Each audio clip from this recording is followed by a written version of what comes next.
All right, Craig Wagner, Peter Christensen. This is page 4 of the new REPC. We're just blowing through this thing.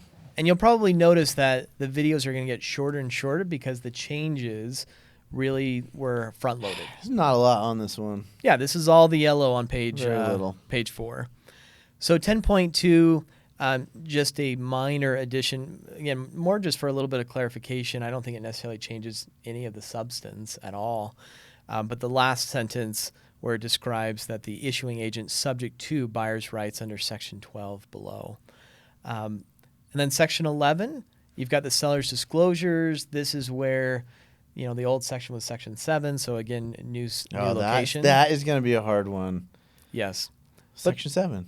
What did you put in Section 7? Yeah, I exactly. don't remember what Section 7 was. So, Included items. yeah. So Section 11 is a really important section. This is what the seller has to disclose as far as material information. You'll notice that there's some new language with regards to 11D and 11E, where it talks about, really this is about HOAs, but bylaws, fee and fine schedules of the HOA, and the reserve analysis. Yeah, I think that's a good addition. I do too. That's how you can kind of evaluate the strength and whether or not an HOA frankly follows their reserve analysis.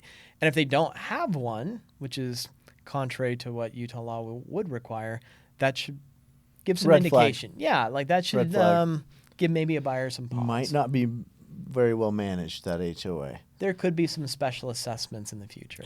And that's really what you're looking for, Yeah. right? Is if they have inadequate reserves, you know that 20-year-old property is going to need some sort of upkeep in the next 10 years. And where are they going to get the money?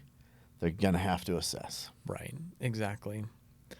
Okay, Section 12, this is where we start the conditions of purchase, which, again, on page 1, buyer has already indicated what conditions they Right. need. So this is where you get... No check boxes in here to say, Yeah. is it conditioned? And there's no missing checkboxes. Like before, I would get calls where they would put a deadline in, but they never yeah. check Yeah. a box, is or Yeah. is not. So you're going to really easily on page 1 know if something's applicable. So Section 12, there's only one minor change, and that's in 12.1a. There's language that describes lead-based paint as part of that hazardous substances. I hope it does what you hope it will do. I've got some hopes of what that'll do where it eliminates the lead-based paint addendum, not the disclosure, but the addendum, and it allows, in most instances, buyer can evaluate and test for lead-based paint as part of due diligence, Yeah. which I think they already can, but Sure. I think this would satisfy what the disclosure. I hope it does. That would be great to simplify. Fingers crossed. Section 12.2, the appraisal condition.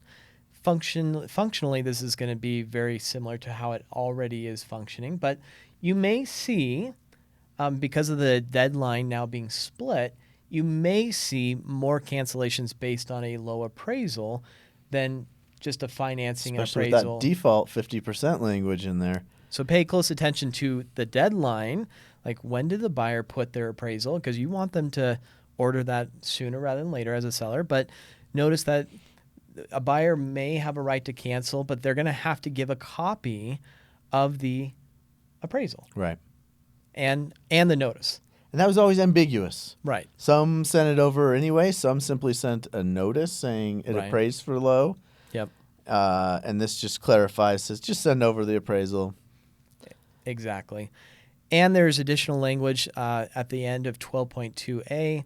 Buyer's cancellation under Section 12.2a is separate and distinct from buyer's right to cancel under other sections of the REPC. So as long as a buyer gives a notice of cancellation and a copy of the appraisal,